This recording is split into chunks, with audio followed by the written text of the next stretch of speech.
Assalamualaikum warahmatullahi wabarakatuh. Perkenalkan, nama saya Muhammad Ali Reza Imamifar dengan nomor induk mahasiswa 202 101 230 03 dari program studi manajemen informatika semester 3 Universitas Catur Insan Cendekia Cirebon.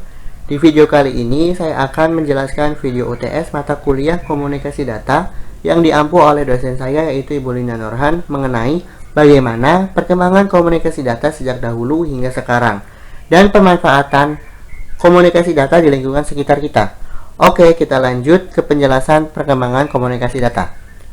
Komunikasi data berkembang atau telah bergulir sejak zaman prasejarah. Awalnya, komunikasi menggunakan suara dengusan dan isyarat tangan. Kemudian, komunikasi data berkembang sebagai berikut. Yang pertama, komunikasi data menggunakan lukisan gua. Lukisan gua atau komunikasi yang tertua yang dilakukan oleh manusia purba untuk menandai daerah mereka. Selain itu, lukisan gua berfungsi untuk merekam berbagai peristiwa penting yang ada pada saat itu. Yang kedua, komunikasi data menggunakan simbol. Diketahui ukiran batu petroglyphs sekitar 10.000 tahun sebelum Masehi difungsikan oleh manusia purba sebagai media perekam cerita. Yang ketiga, komunikasi data menggunakan tanda asap. Tanda asap kerap dikenal sebagai sinyal yang difungsikan untuk mengirim pesan atau informasi. Setiap asap yang ditimbulkan dari api tersebut akan menciptakan beberapa pesan yang akan diterima dan dimengerti oleh orang-orang yang dituju.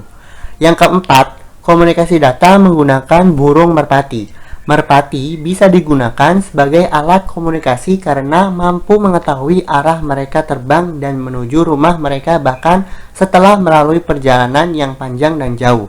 Orang yang menggunakan merpati sebagai pengirim pesan biasanya menaruh kertas kecil di leher merpati. Yang kelima, komunikasi data menggunakan daun lontar. Daun lontar atau daun siwalan digunakan sebagai bahan menulis naskah yang dipakai di Asia Selatan dan Asia Tenggara.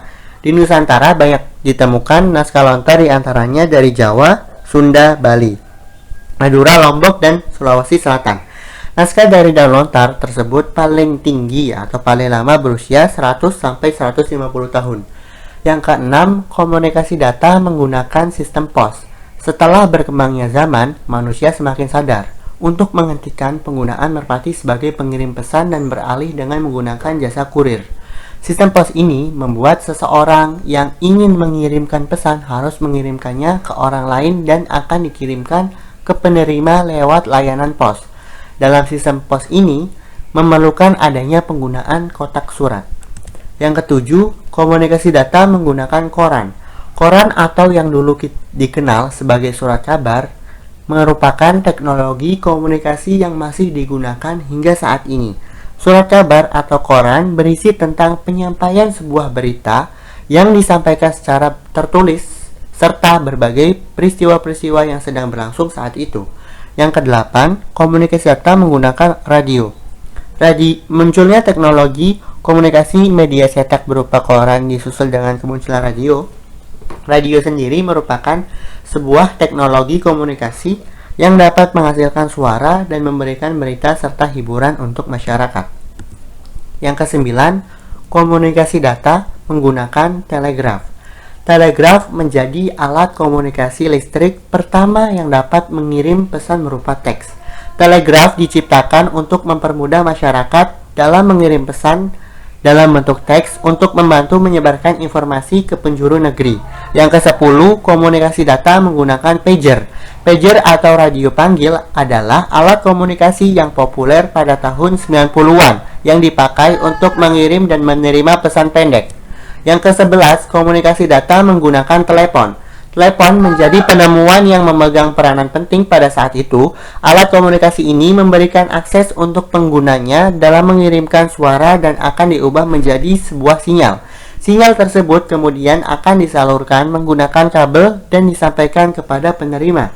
Yang ke-12, komunikasi data menggunakan telegram. Telegram berisi kombinasi kode yang dikirimkan oleh telegraf. Telegram lebih murah dari telepon. Tarifnya dihitung berdasarkan jumlah karakter dan tanda baca. Waktu yang dibutuhkan pun sangat singkat, kurang dari 1 hari, tidak seperti surat. Komunikasi data menggunakan surat elektronik atau email. Merupakan sarana mengirim surat melalui jaringan komputer, misalnya internet. Surat elektronik mulai dipakai pada tahun 1960-an. Saat itu internet belum terbentuk, tetapi surat terkirim melalui jaringan yang berbentuk dari kumpulan mainframe mulai tahun 1980-an mulai bisa dipakai oleh umum. Yang ke-14, ada komunikasi data menggunakan internet. Di Indonesia, sejarah internet dimulai pada tahun awal 1990-an. Tahun 1992 hingga 1994, beberapa nama muncul di awal pembangunan internet, salah satu diantaranya Ono Wepurbo. Tahun 1994, Indonet menjadi ISP atau ISP, Internet Service Provider, komersil pertama di Indonesia. Mulai 1995, muncul jasa akses internet ke luar negeri sehingga pemakai internet di Indonesia bisa mengakses internet atau HTTP. Yang ke-15, komunikasi data menggunakan telepon genggam. Tahun 1990-an, generasi kedua atau 2G muncul dengan teknologi GSM dan CDMA atau GSM dan CDMA. Teknologi ini dilengkapi dengan pesan suara, panggilan tunggu, dan SMS atau Short Message Service. Kini, teknologi telepon genggam sudah mencapai generasi ketiga atau 3G dan keempat atau 4G.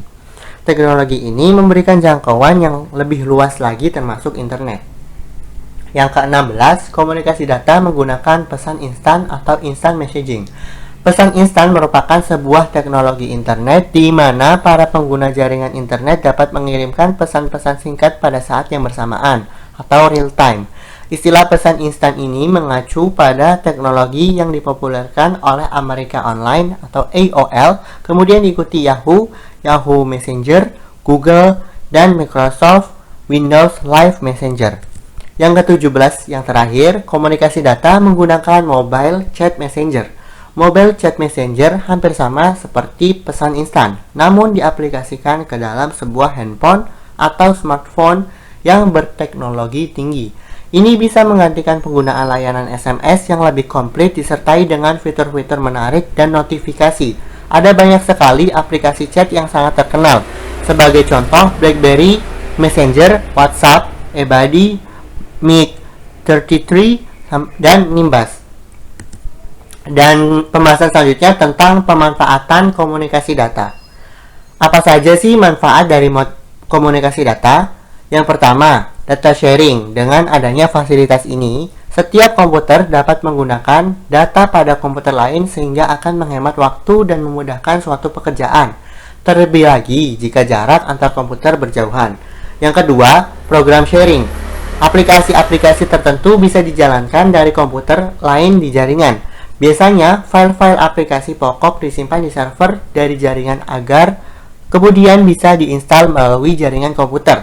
Hal ini bisa membuat proses instalasi sebuah software di jaringan makin mudah. Hal ini juga membuat proses upgrade dan maintenance aplikasi di seluruh jaringan akan terasa gampang. Yang ketiga, device sharing user bisa membagi piranti-piranti di komputernya dalam jaringan. Misalnya, piranti-piranti seperti printer, CD-ROM, dan hard disk.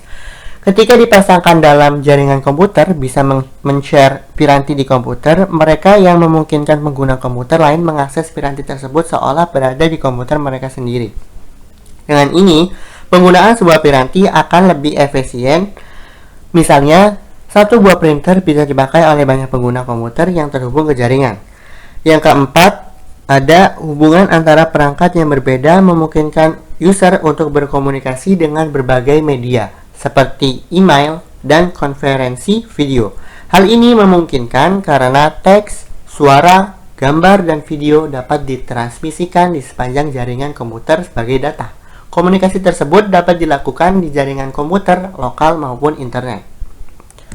Yang kelima, memungkinkan pengiriman data dalam jumlah besar, efisien tanpa kesalahan, dan ekonomis dari suatu tempat ke tempat yang lain. Yang keenam, memudahkan user untuk berkomunikasi langsung dengan user lain melalui berbagai media sosial. Yang ketujuh, hemat kertas dan hemat biaya. Dengan komunikasi data, Anda tidak perlu lagi mengirimkan laporan berlembar-lembar lewat pos. Yang kedelapan, penjagaan data bersifat rahasia. Adanya teknologi komunikasi data tentunya dapat membantu seseorang untuk bisa tetap menjadikan hal yang perlu dirahasiakan tidak bocor kemanapun. Sehingga apa yang menjadi pembahasan data yang dikirimkan hanya akan diketahui oleh sang pengirim dan sang penerima. Yang kesembilan, memungkinkan penggunaan sistem komputer dan peralatan pendukungnya dari jauh. Bisa mendukung manajemen dalam hal kontrol karena memungkinkan penggunaan sistem komputer secara terpusat ataupun tersebar. Ya, dan yang 10 atau yang terakhir bisa digunakan untuk berkomunikasi bagi orang yang mempunyai lokasi geografi yang berlainan dan mampu menyebarkan informasi dengan cepat. Oke, sekian video penjelasan mengenai perkembangan komunikasi data sejak dahulu hingga sekarang dan pemanfaatan komunikasi data. Mohon maaf bila ada kekurangan, semoga nilai UTS-nya memuaskan dan terima kasih. Wabillahi taufiq wal hidayah. Wassalamualaikum warahmatullahi wabarakatuh.